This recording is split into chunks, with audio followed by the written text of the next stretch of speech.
لله الحمد لله وحده والصلاة والسلام على من لا نبي بعده أما بعد فأعوذ بالله من الشيطان الرجيم بسم الله الرحمن الرحيم قل أعوذ برب الفلق من شر ما خلق ومن شر غاسق إذا وقب ومن شر النفاثات في العقد ومن شر حاسد إذا حسد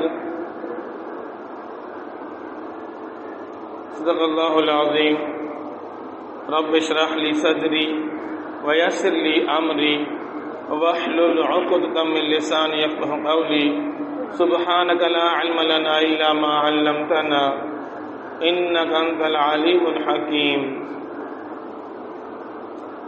حاضرین مجلس، سامعین محترم، میرے عزیز بھائیوں اور دوستوں، اللہ رب العزت کے لا تعداد احسانات ہیں کہ جس نے ہمیں کامل شریعت اور کامل یہ مذہب اسلام عطا فرمایا۔ باقی شریعتیں اللہ رب العزت کی طرف سے تھیں، لیکن وہ عارضی وقت کے لیے تھیں یا کچھ مخصوص قوم کے لیے تھیں۔ اس اعتبار سے اسلام کو کامل شریعت کہہ رہا کہ یہ کسی مخصوص قوم کے لیے نہیں، صرف عرب کے لیے نہیں، یا صرف مکہ مکرمہ اور مدینہ منورہ کے لیے نہیں، صرف بنی اسماعیل کے لیے نہیں، علاقہ فتح الناس پوری انسانیت کے لیے ہے یہ مذہب، اور وہ بھی قیامت تک کے لیے۔ تو اللہ رب العزت نے ہمیں کامل شریعت عطا فرمائی۔ اس میں کوئی ایسی بات نہیں جس کو اسلام نے چھوڑ دیا ہو۔ اب غور کر لیں، صبح کو اٹھنے سے لے کر رات کو سونے کے وقت تک، بلوغت سے لے کر وفات تک، زندگی کے کسی بھی موڑ پہ آپ کو اسلام مایوس نہیں کرے گا۔ جدید ٹیکنالوجی آ گئی ہے، جدید دور آ گیا ہے، اب یہاں ہم پریشان ہو گئے ہیں کہ اسلامی احکامات ہمارے پاس نہیں ہیں۔ ایسا نہیں، پوری زندگی کے سارے اصول بتا دیے۔ زندگی کے ہر موڑ پر، کاروبار کے، تجارت کے معاملات کے وہ مسائل ہوں، چاہے ازدواجی زندگی کے مسائل ہوں، پڑوس کے مسائل ہوں، یعنی زندگی کے کسی موڑ پر بھی آپ مایوس نہیں ہو سکتے کہ اس بارے میں ہمیں اسلامی احکامات نہیں۔ اسلام نے ہمیں زندگی کے ہر موڑ پر احکامات دے دیے، چاہے کوئی بھی موضوع ہو، اس موضوع پر اسلام نے باقاعدہ تعلیمات دے دیے۔ تو یہ کامل دین ہے، اس نے ہمیں مکمل تعلیمات دے دی ہیں۔ آج کا موضوع ہے جادو ٹونا، حسد کی وجہ سے کرنا۔ تو آج کا موضوع ہم کرتے ہیں، یوں سمجھیں آج درس قرآن ہے سورہ فلق کا، یوں سمجھیں ہم درس قرآن دے رہے ہیں۔ تو دیکھیں، اسلام نے ہمیں حاسد کے حسد سے بچنے کے لیے، جادوگروں کے جادو سے بچنے کے لیے بھی احکامات دے دیے ہیں۔ اسلام نے ہمیں اپنے اندر کسی کے بارے میں جو حسد پیدا ہو اس کا علاج بھی بتا دیا۔ دوسرا حسد کرے میرے ساتھ، اس سے بچنے کے لیے بھی احکامات دے دیے۔ تو اسلام نے کوئی موضوع چھوڑا نہیں ہے۔ آپ صلی اللہ علیہ وسلم نے نبوت کے اعلان کے بعد 13 سال مکہ مکرمہ میں گزارے، اس کے بعد ہجرت کا حکم ہوا، مدینہ منورہ ہجرت کر کے آئے تو وہاں یہود بہت سارے آباد تھے، آپ صلی اللہ علیہ وسلم نے یہ چاہا کہ یہودیوں سے ہماری کوئی اس طرح کی دشمنی نہ بنے، اور یہودیوں کو کہا کہ ہم آپس میں مل جل کر امن کے ساتھ رہنا چاہتے ہیں۔ یہودیوں نے بظاہر مذاکرات قبول کیے، بظاہر حامی بھر لی کہ ہم بھی آپ کے ساتھ امن و امان کے ساتھ رہنا چاہتے ہیں۔ یہودی اس وقت بھی یہودی تھے، یہودی آج بھی وہی یہودی ہیں۔ یہ ظاہر میں اس طرح مذاکرات کرتے ہیں اور حامی بھر لیتے ہیں کہ ہم بھی امن و امان کے ساتھ رہنا چاہتے ہیں، لیکن یہ صرف اپنے لیے امن چاہتے ہیں، باقی کسی بھی انسان کو امن کے ساتھ رہنا پسند نہیں کرتے۔ وہ چاہتے ہی نہیں ہیں کہ یہودی کے علاوہ کوئی بھی انسان دنیا میں چین اور سکون یا امن کے ساتھ رہ سکے۔ تو وہاں بھی انہوں نے بظاہر مذاکرات قبول کیے، لیکن اندر میں ان کو جلن تھی، ان کو حسد تھا، ان کو تکلیف تھی۔ اس کی وجہ سے انہوں نے عملی اس میدان میں بھی اتر آئے کہ جس کے ذریعے سے وہ اپنا حسد اور اپنا وہ بغض نکال سکیں۔ حسد اس بات پر تھا کہ اللہ رب العزت نے ابراہیم علیہ السلام کو دو بیٹے اسماعیل علیہ السلام اور اسحاق علیہ السلام دیے۔ اللہ رب العزت نے اسحاق علیہ السلام کی اولاد کو نبوت سے نوازا۔ اسحاق علیہ السلام کا بیٹا ہوا یعقوب علیہ السلام، جس کا دوسرا نام اسرائیل ہے۔ تقریباً سارے انبیاء کرام یعقوب علیہ السلام کی نسل میں آئے۔ یعقوب علیہ السلام کا بیٹا یوسف علیہ السلام، پھر اس طرح نسل میں سارے انبیاء کرام، سارے انبیاء بنی اسرائیل، یعنی اسرائیل علیہ السلام یعقوب علیہ السلام کی اولاد، بنی اسرائیل یعنی اسرائیل کی، یعنی یعقوب علیہ السلام کے بیٹے ان کی اولاد۔ تو سارے انبیاء کرام بنی اسرائیل میں آتے گئے۔ ایک وقت میں بھی بہت سارے انبیاء کرام ہوتے تھے، کوئی نبی اس علاقے میں، کوئی نبی اس علاقے میں، سارے نبی بنی اسرائیل میں سے۔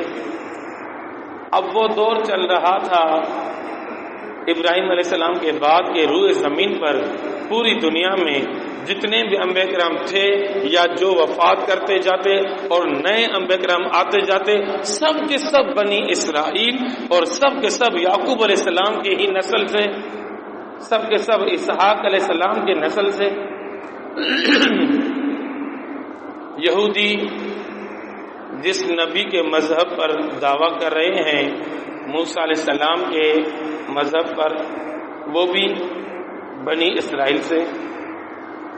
عیسیٰ علیہ السلام کے مذہب پر چلنے کا دعویٰ کر رہے، عیسیٰ علیہ السلام بھی اسحاق علیہ السلام اور یعقوب علیہ السلام یعنی اسرائیل علیہ السلام کے نسل سے، بنی اسرائیل سے۔ تو اللہ رب العزت نے تمام انبیاء کرام کو یہ بشارت دی کہ جو آخری نبی آئے گا وہ خاتم النبیین ہوگا، اس کی شریعت اکمل ہوگی، اس کی شریعت کے احکامات قیامت تک کے لیے چلیں گے، اور وہ الی کافۃ الناس، پوری دنیا کی انسانیت کے لیے نبی بنا کر بھیجا جائے گا۔ وہاں تو نبی آتے تھے مخصوص قوم کے لیے، ادھر ابراہیم علیہ السلام اس قوم میں دعوت کا کام کر رہے، اسی وقت ان کے بانجیا بھتیجے لوط علیہ السلام دوسری قوم کی طرف دعوت کے لیے بھیجے گئے، ایک طرف ایک نبی، دوسری طرف دوسرا نبی، اور تیسری قوم کی طرف تیسرا نبی۔ لیکن جو آخری نبی آئے گا وہ آخر اکیلا ہوگا، اس دور میں کوئی اور نبی نہیں ہوگا۔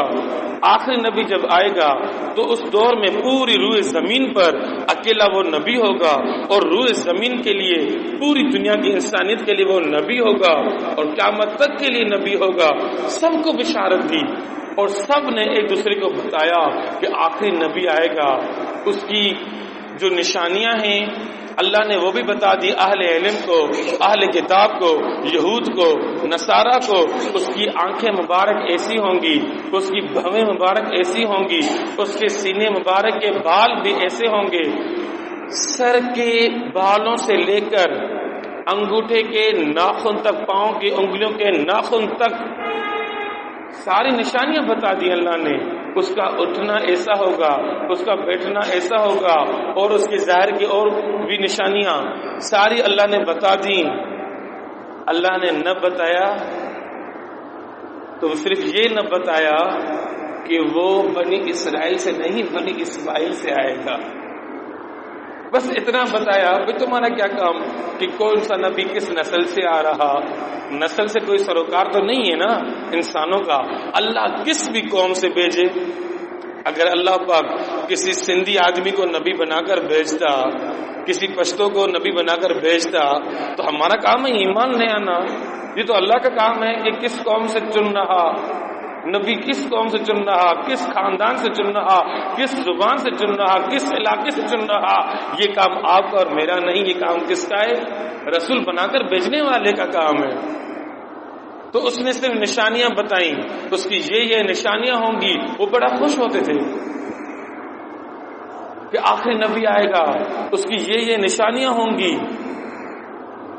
اب وہ اپنے آپ یہ سمجھتے تھے کہ انبیاء کا سلسلہ تو صرف بنی اسرائیل میں ہے، صرف بنی اسحاق میں ہے۔ وہ اپنے آپ یہ سمجھنے لگے کہ آخری نبی بھی بنی اسحاق اور بنی اسرائیل میں آئے گا۔ یہ کس نے کہا؟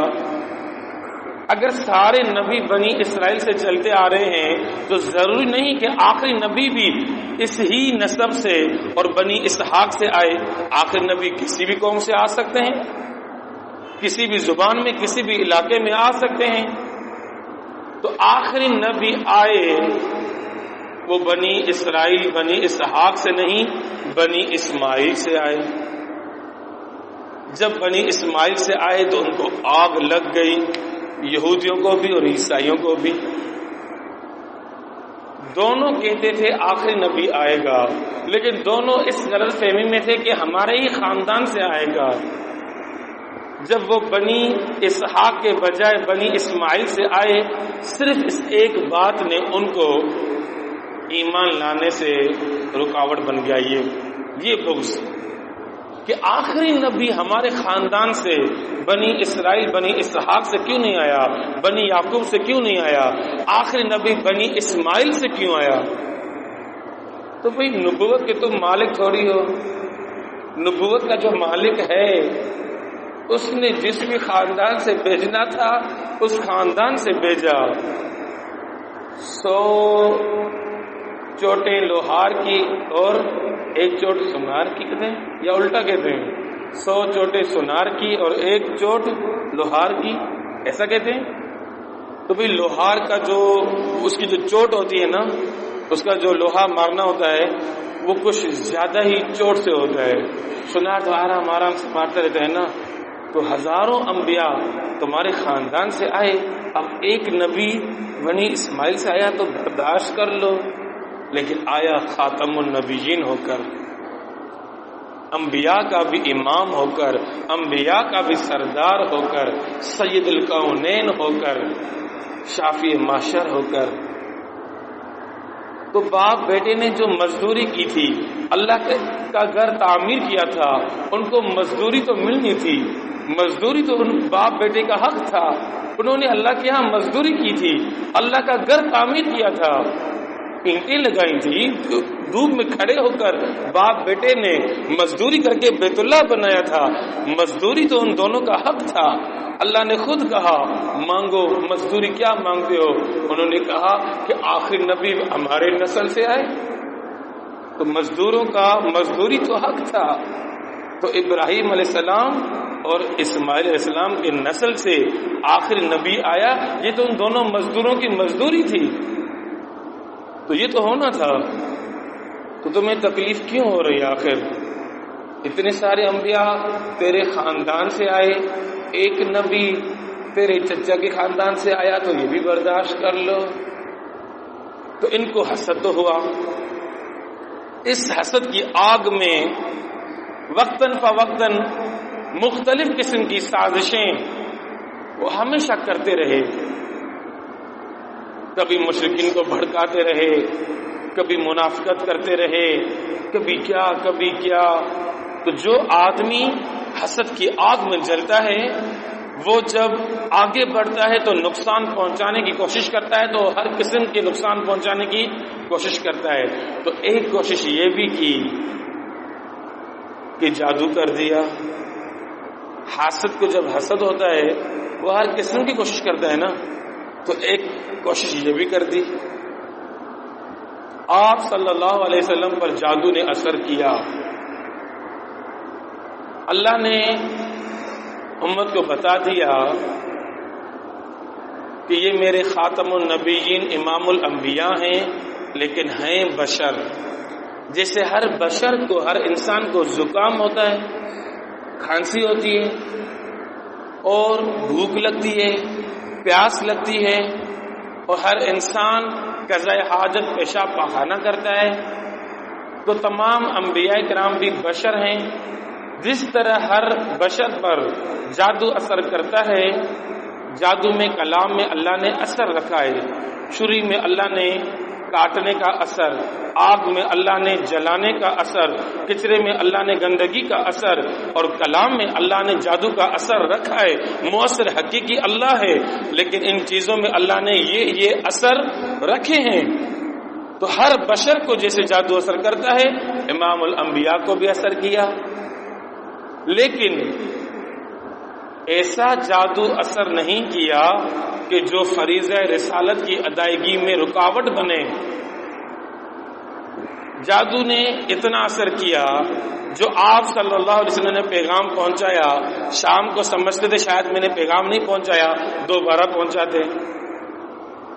جادو نے بھی اثر کیا اور فریضہ رسالت کی ادائیگی میں کسی قسم کی کوئی کوتاہی بھی نہ ہو۔ اگر کسی نبی میں جادو کر کے اس کو فریضہ رسالت سے کوئی روک سکتا ہوتا تو دنیا میں کسی بھی نبی کو لوگ فریضہ رسالت کی ادائیگی کرنے ہی نہ دیتے۔ تو کسی بھی نبی کو کوئی روک تو نہیں سکتا، لیکن جادو نے بظاہر ایسا اثر دکھایا کہ جو فریضہ رسالت کی ادائیگی میں رکاوٹ نہ بنے اور اثر بھی ہو، سام بھی مر جائے، لاٹھی بھی بچ جائے۔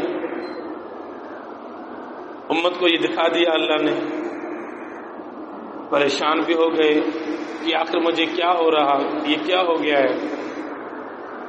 اٹھے نیند سے اور فرمایا، اے عائشہ، آج میں سو رہا تھا، نبی کا خواب تو وہی ہوتا ہے، 2 فرشتے آئے، خواب میں دیکھ رہا ہوں کہ ایسے ہی سویا ہوا ہوں، جیسے حقیقت میں سویا ہوا تھا ویسے ہی سویا ہوا تھا، خواب میں یہی دیکھ رہا ہوں، اسی طرح ہی اسی جگہ ہی سویا ہوا ہوں۔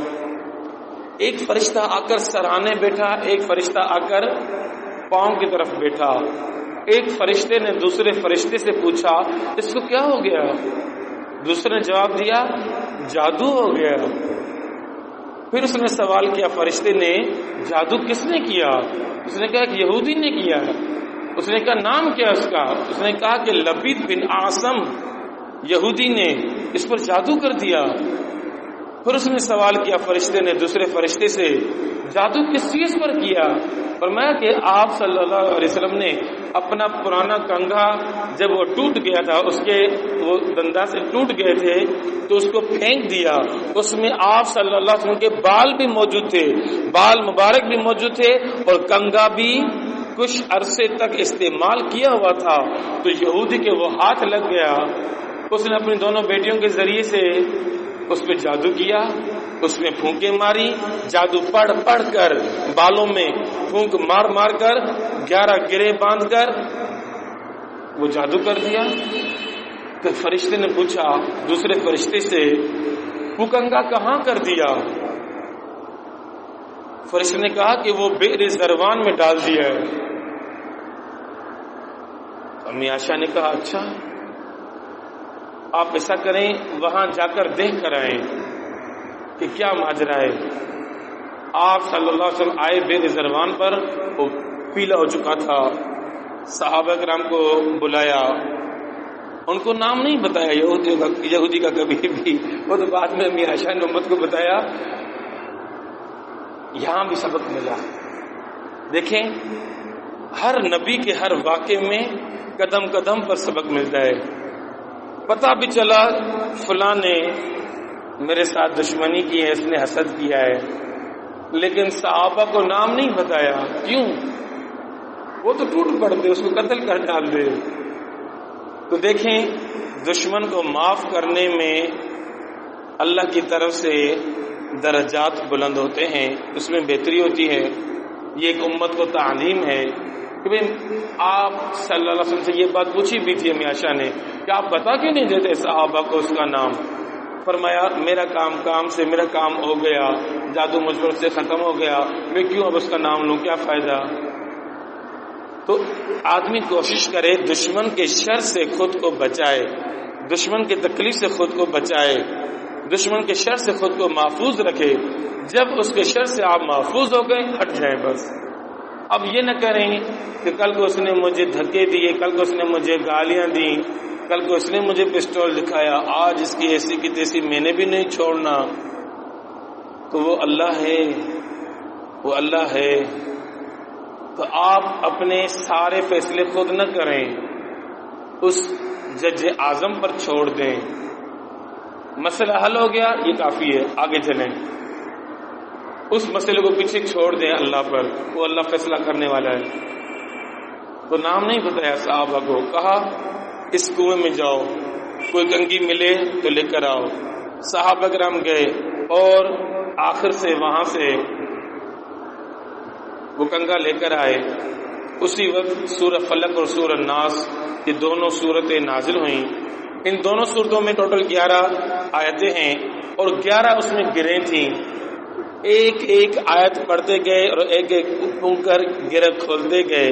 جادوگر گرہ باندھتے ہیں تو یہ گرہ کھولتے گئے اور آپ صلی اللہ علیہ وسلم کو مکمل افاقہ ہو گیا. کچھ سمجھو تھا خلاصہ نا؟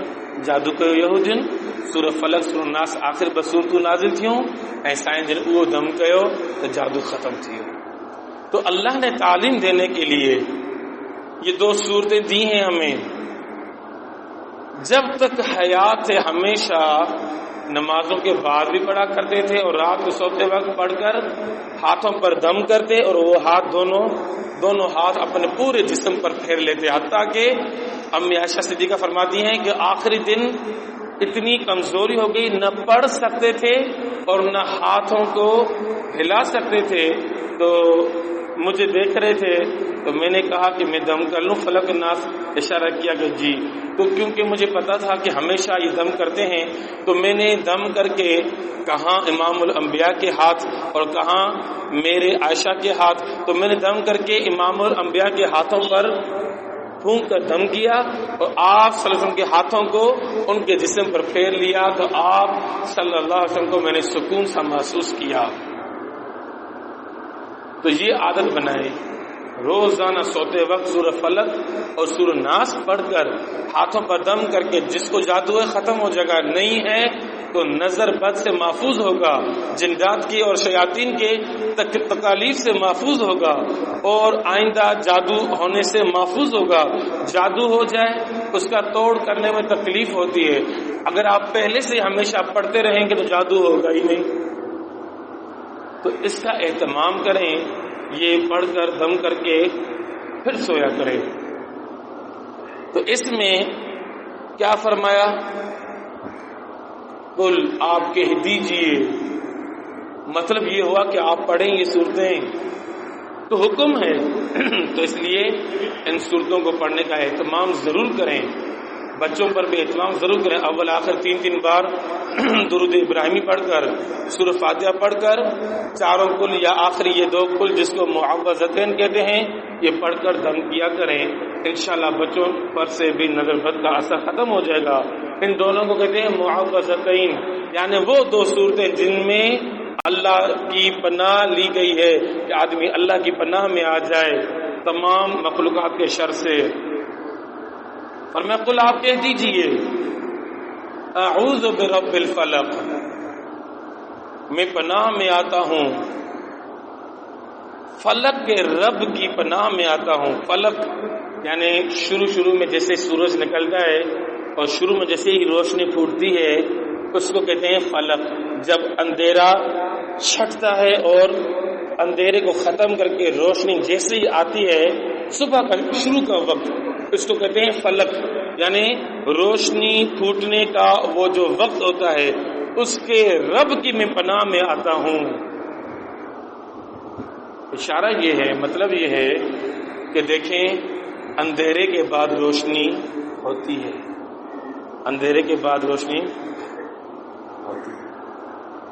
فَإِنَّ مَعَ الْعُسْرِ يُسْرًا إِنَّ مَعَ الْعُسْرِ يُسْرًا، جس کی توجہ اللہ کی طرف ہو، جو مسائل اور مصائب میں صبر کا دامن تھامے رکھے، چاہے معیشت کے مسائل ہوں، چاہے بیماری کے مسائل ہوں، چاہے شہادت کے مسائل ہوں، چاہے جیسے بھی پریشانیاں ہوں، فَإِنَّ مَعَ الْعُسْرِ يُسْرًا إِنَّ مَعَ الْعُسْرِ يُسْرًا، تو اندھیرے کے بعد روشنی ضرور آتی ہے، دکھ کے بعد دو خوشیاں اللہ ضرور دیتا ہے۔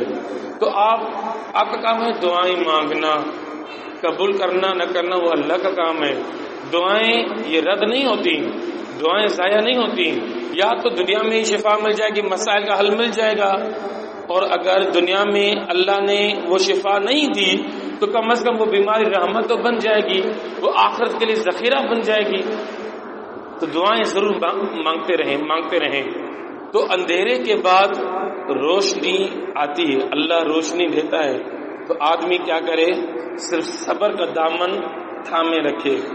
ان اللہ مع الصابرین، اللہ صبر کرنے والوں کے ساتھ ہوتا ہے۔ انما یوفی الصابرون اجورهم بغیر حساب، اجورهم، اللہ پاک صبر کرنے والوں کو ان کا اجر بغیر حساب کے دے گا، اتنا اجر دے گا، اتنا اجر دے گا کہ لوگ حیران ہو جائیں گے کہ پہاڑوں کے برابر نیکیاں۔ خود ان مصائب اور مسائل والوں کو بھی حیرت ہوگی، ہم نے اتنی نیکیاں کہاں سے کی؟ اللہ فرمائے گا میں نے مسائل اور مصائب دیے، تم نے دعائیں کی، دنیا میں میں نے قبول نہیں کی، اس لیے کہ تمہارے لیے یہ آخر کا ذخیرہ بن جائیں، اس کا یہ اجر ہے، یہ اس کا بدلہ ہے۔ تو اس وقت وہ خود کہیں گے مصائب میں پریشان، جو دنیا میں پریشان تھے، اے کاش ہمیں اور بھی زیادہ مصیبتیں آتی، اے کاش ہمیں اور کوئی بھی سکون ہی نہ ملتا، سارا کا سارا اجر یہاں ملتا۔ وہ عارضی دنیا تھی، وہ تو جیسی ویسی گزرنی تھی گزر گئی، پتہ ہی نہیں چلا۔ یہ تو ہمیشہ کی اور دائماً ابدا والی زندگی ہے، اس پر باقی لوگ کہیں گے اے کاش، وہ لوگ کہیں گے جن کو مسائل اور مصائب نہیں ملے، وہ کہیں گے کاش ہمارے جسموں کو، ہمارے کھالوں کو کینچیوں سے ٹکڑے ٹکڑے کیا گیا ہوتا دنیا کے اندر، آج ہمیں بھی اتنا بڑا اجر ملتا۔ تو دعائیں مانگتے رہیں۔ قل اعوذ برب الفلق من شر ما خلق، میں اپنے فلک کے رب کی پناہ میں آتا ہوں، اس کی تمام مخلوقات کے شر سے۔ اس نے انسانوں کو بھی تخلیق کیا، جنات اور شیاطین کو بھی تخلیق کیا، فرشتوں کو بھی تخلیق کیا، جانوروں کو بھی تخلیق کیا، کافروں کو اور مومنوں کو بھی اسی نے تخلیق کیا، ہر ایک کو اسی نے ہی تخلیق کیا۔ تو میں من شر ما خلق، جو کچھ اس نے پیدا کیا، جو کچھ اس کی مخلوقات میں سے ہیں، اس کی ساری مخلوقات کے شر سے میں اللہ کی پناہ میں آتا ہوں، اپنے رب کی پناہ میں آتا ہوں۔ اگرچہ اس میں تمام مخلوقات کے شر سے حفاظت کی دعا آ گئی، لیکن اس کے باوجود خصوصی طور پر اللہ نے آگے 3 شروں سے، شرور سے خصوصاً پناہ کے لیے دعا سکھلائی۔ باقی میں آتا ہوں تمام مخلوقات کے شر سے، یہ ہو گئی اجماعی اور اجمالی دعا، مختصر دعا جو سب کو گھیر لے۔ تو اندھیرے کے بعد روشنی میں آنا ہے تو اللہ کی طرف متوجہ ہونا ہے، اور تمام مخلوقات کے شر سے اللہ کی پناہ میں آنا ہے۔ لیکن خاص کر کے ان میں سے 3 شرور کون سے ہیں؟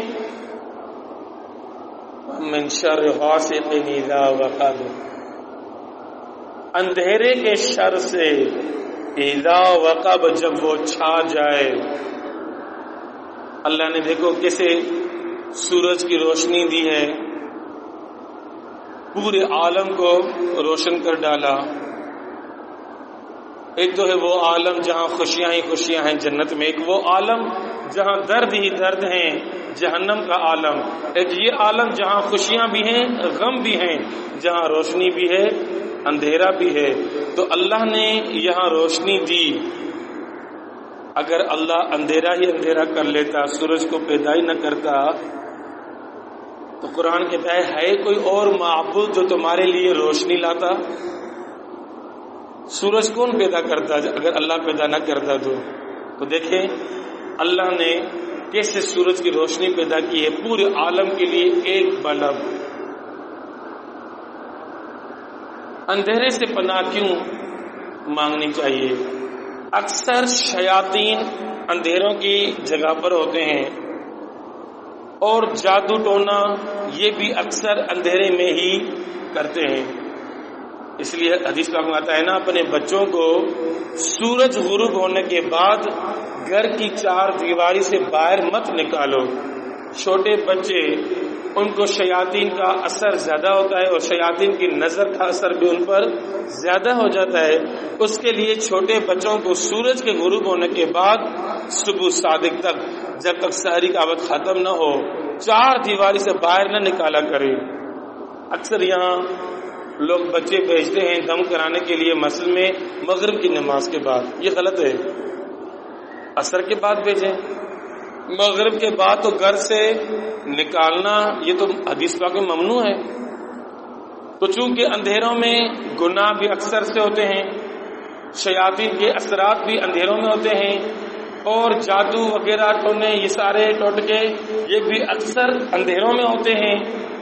تو اس لیے فرمایا کہ اندھیرے کے شر سے جب اندھیرا چھا جائے، اندھیرا صرف یہ نہیں کہ روشنی کو ختم کر دو یہ اندھیرا ہے، کفر علیحدہ ایک اندھیرا ہے، گمراہی اندھیرا ہے، شرک یہ اندھیرا ہے، گناہ یہ اندھیرا ہے۔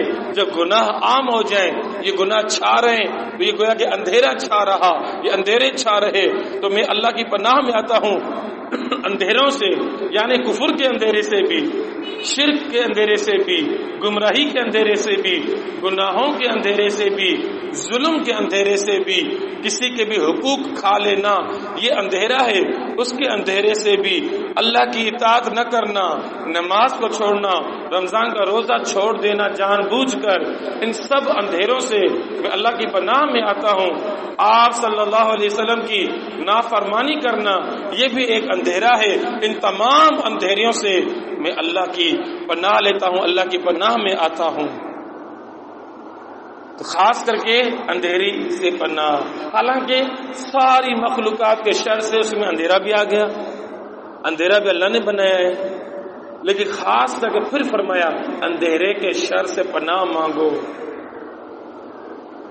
جب بھی چراغ جلتا تھا اور اچانک بجھ جاتا تو آپ صلی اللہ علیہ وسلم فرماتے تھے انا للہ و انا الیہ راجعون، کیونکہ اندھیرے میں آ جانا ایک مصیبت ہے نا جاگتے ہوئے۔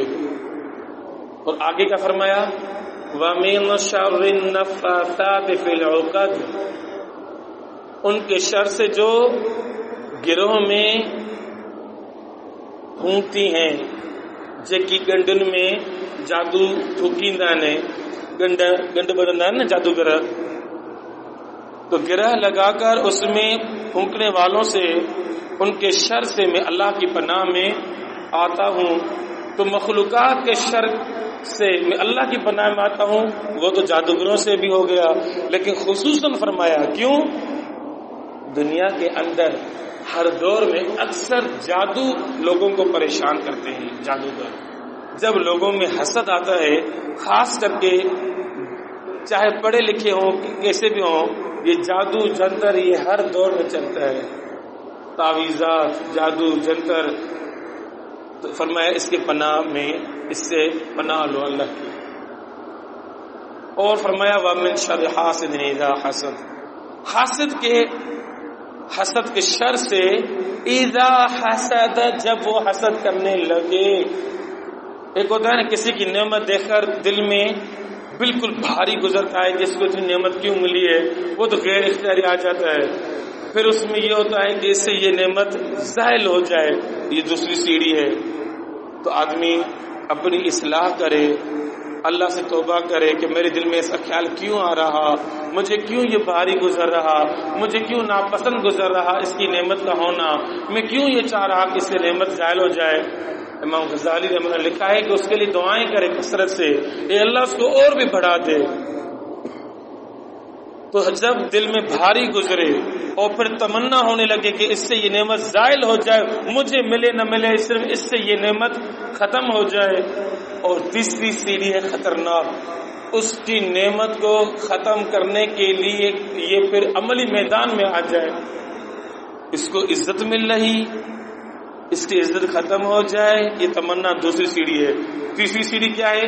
اس کی گلائیں کرنا، غیبت کرنا، اس نیت سے کہ اس کی عزت ختم ہو جائے، اس پر جادو کرنا تاکہ یہ جو کچھ کام کر رہا ہے جس کی وجہ سے اس کی عزت ہو رہی ہے اس کام سے ہٹ جائے، ایسا بیمار ہو جائے یا ایسی رکاوٹیں آ جائیں کہ جس کام کی وجہ سے یہ شہرت یا آگے بڑھ رہا ہے اور مجھے تکلیف پہنچ رہی ہے، تو اس کام سے یہ کیسے ہٹے گا. اس کے لیے پھر آدمی عملی میدان میں آتا ہے، اس کے لیے جادو کراتا ہے، اس پر گولی چلاتا ہے، اس سے لڑتا ہے، جھگڑتا ہے یا اس کی گلائیں غیبتیں کرتا ہے. تو حاسد جب حسد کرنے لگے اور تیسری سیڑھی پر پہنچ جائے، عملی میدان میں آ جائے، یہ بڑا نقصان دیتا ہے، بہت بڑا نقصان دیتا ہے. اس لیے اس سے جھگڑنا لڑنا نہیں ہے، اللہ کی طرف متوجہ ہوں اور اللہ کی پناہ میں آ جائیں ان تمام مخلوقات کے شرور سے. اللہ پاک سے دعا ہے کہ اللہ پاک مجھے اور آپ کو تمام مسلمانوں کو ہر شریر کے شر سے محفوظ فرمائے. وآخر دعوانا ان الحمدللہ رب العالمین.